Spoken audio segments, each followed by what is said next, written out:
Welcome everyone to the Incredicast podcast post-race AAA 500 at Texas Motor Speedway. Kevin Harvick manages to punch his ticket into Homestead. We're here to give you the race rundown from Stage 1, Stage 2, and the final stage. I'm here with Dr. Reliant D. He's going to give you the rundown of Stage 1. Yes, hello. In Stage 1, things happened. Yes, as we've seen before, we've had tire issues, and things occurred. To to try and not be frank, lap 1, the 18 and the 2 car, they made contact in turn 1 and 2, and they both had issues. The 2 car, what happened with the 2? When his tire blew out, and the 18, his whole entire right front all got screwed up, which was really funny to see. Yeah, if it wasn't for his Martinsville win, he would be in deep trouble right now. Not getting stage points and finishing, I think, 20th. So, yeah, that's when wins come in handy. So, but yeah, all Stage 1, we had the Toyotas being Toyotas. However, Kevin Harvick, he would later take the lead from Denny Hamlin, and then Martin Truex Jr. would try and chase him down and would come up, I would say, about half a lap short. Truex was really there and he was pushing in the end of Stage 1. Yeah. But Kevin Harvick won Stage 1. And then Stage 2 was things again happened with the 42 car, which is really weird. Yeah, is it weird to see a playoff contending driver be really good with stages? Well, actually, I think Larson technically should be a playoff driver at this point. He should, but he isn't. That's the point. He's still in the playoff zone. I think that team is pretty much pretending they're in the playoffs. They're like, if we would have been in the playoffs, we would have got eliminated today. But basically, the first restart, Hamlin beat Harvick off pit road, and then Harvick beat Hamlin off of turn 1 and 2, and there was this weird caution that happened, and then Kyle Larson started on the outside of Harvick, and then Larson got the lead and pretty much led the rest of that stage. So stage 2 is normally calm, and that's what it was today. And it's probably going to always be that way. Probably. But I think in stage 3 we had the 5 and the 19 wreck, if I'm correct. I think. Yes. Yeah. Yes. The 19 car, he got loose in turn 1, I believe. And the 5 became a tragic personnel victim of that, and they both spun. What was really impressive was how both the 5 and the 19, they managed to stay off the walls. And the 5, he actually completely saved his car. Yeah, he ran pretty good the rest of the day, too. Yeah, he did. So he was second at one point, so shockingly. Which is only 2 more races for Casey Kane in the 5 car driving for Hendrick. So yeah. But sad life. But then we had the 19th red flag of the season because of the 42 car. He broke something in his car and just went straight in the wall and burnt into a crisp and then got out safely. But that caused a red flag, and basically Cole Witt had some interesting comments about parking next to the 18. Yes, during the hottest race of the year, they decided to park in the sun for a red flag. So NASCAR, that was good. But Cole Witt, he actually said something or did something interesting. He parked next to the 18 of Kyle Busch, and he went on the radio and said that it is very interesting to park next to the 18 during red flag because you can hear all the curses and the bad words coming from the fans in the stands. So, but then after the red flag, we basically went green from then on out. It was what everyone thought it would be the 78 just dominating. Which Kenseth actually had a good car to face the 78, but it wasn't Kenseth who beat the 78. It was the 4 car of Kevin Harvick in an exciting fashion. About like 10 laps to go, he manages to pass him on the outside, and it was pretty exciting. Yeah, which for all non-Toyota diehard bandwagon since 2006 fans out there, this is very interesting. There is hope on the horizon for Homestead that a non-Toyota can pass a top contending Toyota, certainly at Texas and certainly at Homestead, especially the 78. How dominant he's been with 10 laps to go, which is his preferred situation. Truex's is to be out in front with 20, 10, laps to go, to be out there and have it in his hands. And the 4 car, he was able to pass him on the high line, which is really interesting, seeing how they turned Bristol into Texas, and then they turned Texas into old Bristol.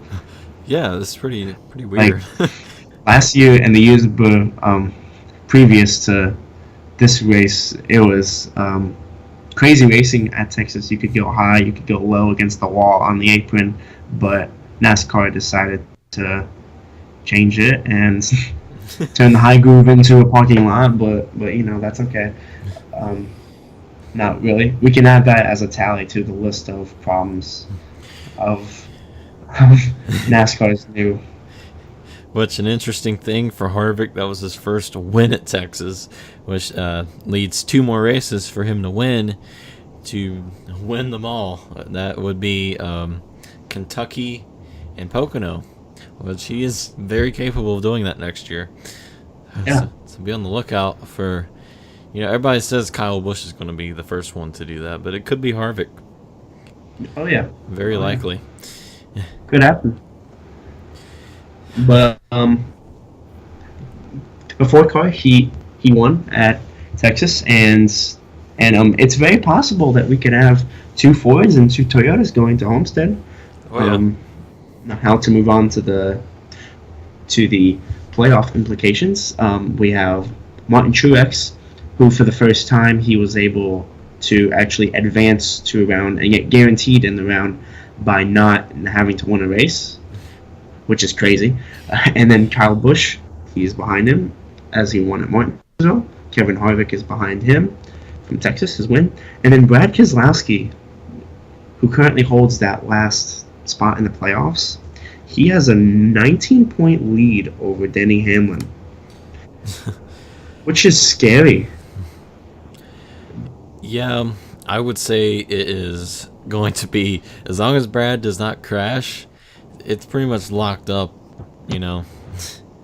That's really crazy how the 2 car has been able to be that consistent in these playoffs, but no one really talked about him. And the 2 car was, at one point, a couple laps down because of lap 1 with the 18. So that is pretty scary for the rest of the field, because they saw how fast the 2 was. The 2 manages to finish like 5th at Texas. So if he would have been able to stay out there, I'd say he would have been in a either win and he's in, or pretty much locked up. Which, even though he didn't get stage points, he's pretty locked up for the most part, I would say. But the thing is, if he doesn't get stage points at Phoenix and Hamlin wins both of the stages, he's pretty much passed by Hamlin. So that would Screwed, be yes. Screwed. Yeah. Wow. Yeah, which that very well could happen. And only 3 points behind Denny Hamlin is the 21 car of Ryan Blaney, and then so basically Hamlin and Blaney don't have to win the race to advance. They can win both stages, and then if the 2 car has problems, they could technically advance. But behind them, the two playoff playoff contenders from the Hendrick stable, Chase Elliott in the 24 and the 48 car of Jimmy Johnson. They are so far behind that I had to scroll down this list on my phone of playoffs so far for them to even show up. They are Chase Elliott is 37 points behind Ryan Blaney, courtesy of Denny Hamlin, via crashing him at Martinsville, and then 2 points behind him is his teammate. So at Phoenix, it's not impossible for them to win. Well, yeah. But how probable is it? It really depends, because if you look at last year's Hendrick cars are pretty good at Phoenix. But if you look at the first race at Phoenix, I don't think that they have what it takes. Maybe Chase. I don't know. Jimmy, I would be definitely worried about, but Chase is kind of... He can win, he just needs to figure out how to close. So but one car in particular that may be a bit better than the rest of the Hendrick cars at Phoenix would be Dale Earnhardt Jr., because if you look back at last year's Phoenix race, it wasn't Dale Earnhardt Jr., but the team knows how to make a Phoenix car go fast. Alex Bowman drove the car at Phoenix, and he almost won the race. So Yeah, and got pole in that race too. yeah, so they might take some notes from the 88 team. Mm-hmm. So who knows? You can't really rule out Jimmy Johnson, but I kind of feel like the way he's been driving, you can almost do that. But again, he has 7 championships. So Yeah, exactly. And Chad Knaus, I can guarantee you, is not sleeping this entire week. He's working on that car every hour of every day.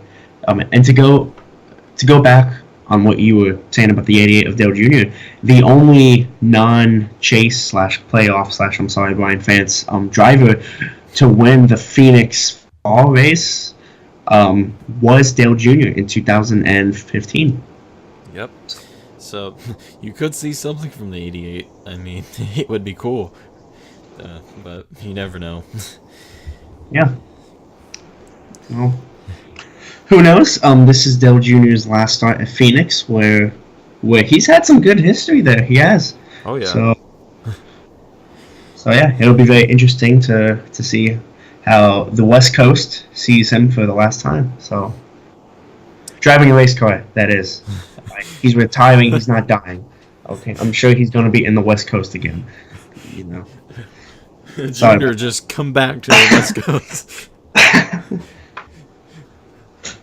Junior's like, I hate the West Coast. I'm not coming back. Yeah, which he's coming back actually to the West Coast in December for Vegas. Yeah. Banquet. So, whoops. But yeah. So Phoenix. Watch next year he'll be in an Xfinity car at Phoenix. Yeah, exactly. Totally rule out what things we just said. Whoops, I'm sorry. But anyway, Phoenix, the last short track ish, because it's classified as a short track, but coming out of 2 in that back straight, you can go pretty fast there. Phoenix, who was your pick to win at Phoenix, sir? Phoenix, and the guy who just won the race at Texas and has 8 wins at Phoenix. Oh, I wonder who. But yeah, didn't get to pick him last week, but I'll pick him this week. Kevin Harvick, I'd say, is going to get his 9th win at Phoenix and give him some extra momentum for Homestead. That very much will happen.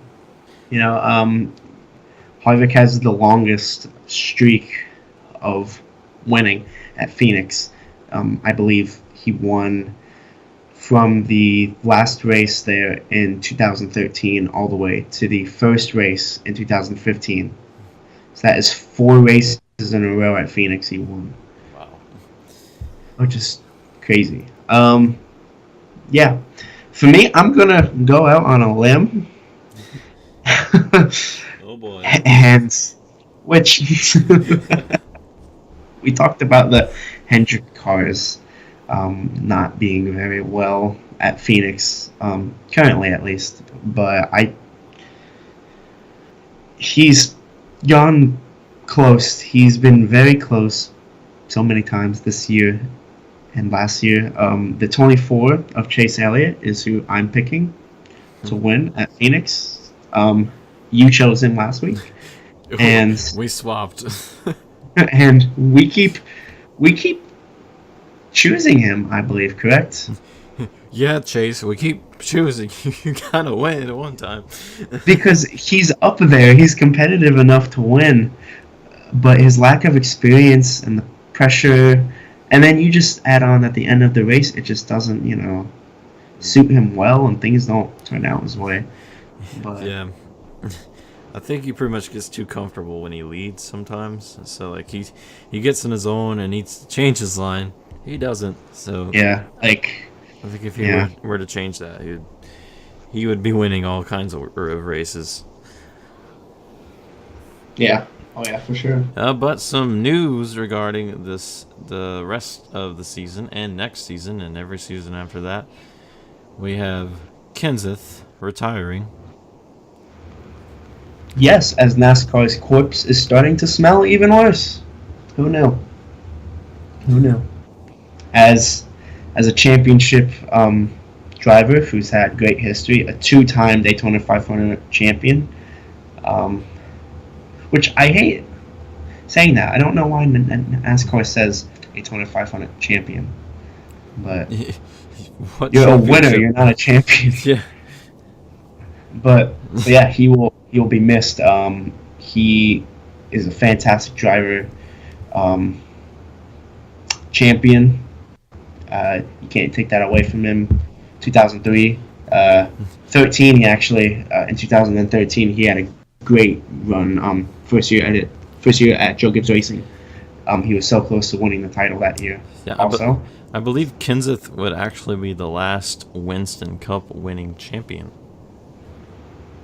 if I'm correct, because Jeff is out. Yes. Yeah. Yes, that is correct. So, the old days, the awesome times of great racing and great drivers, who did not come from a bank, they are dead. So. Yeah, dead's the word you should use. Yeah. Sorry about that. But yeah, no. Yeah, we're gonna bring flowers to Joe Gibbs Racing. Eric Jones is going to take the 20 car in 2018, and yeah, can add the Jones boy to the list of Joe Gibbs drivers that are there for other reasons besides turning the wheel left and right. But yeah, to Matt Kenseth, we congratulate you on a fantastic career. To win the Daytona 500 more than once, to win all the races that you have, and a real championship. Yeah. Not a fake, one that current day. But the last real champion, 2003, before they switched to the Chase format, So congratulations on a great career. Incredicast salutes you. Speaking of Kenseth, we have him right here on the Incredicast button. No, I'm just kidding. Oh, I would love to have a driver on here. Oh yeah, to have somebody here that's had like actual experience driving a car and not just watching or playing it on a video game at the Hall of Fame, Yeah, exactly. But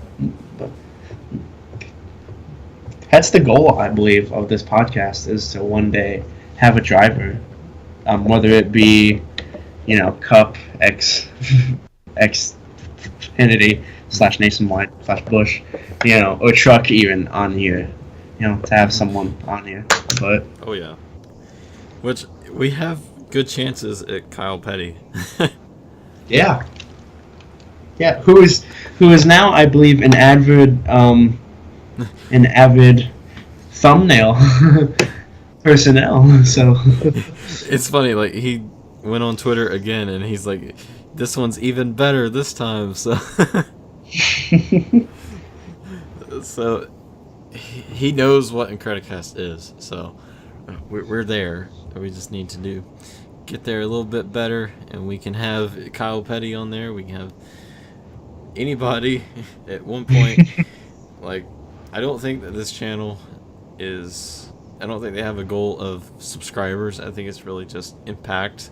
You know, if we could get like a driver on, I think we'll achieve our goal. yeah, oh yeah, sure. But Yeah. but is this podcast for Texas? Yeah. First ever Kevin Harvick podcast. He joins the elite list of Incredicast winners. And he will go on to compete for the Final Four at Homestead, Miami. And we'll see you next time on the Incredicast podcast. Damn, it's good to be in Victory Lane here, Texas.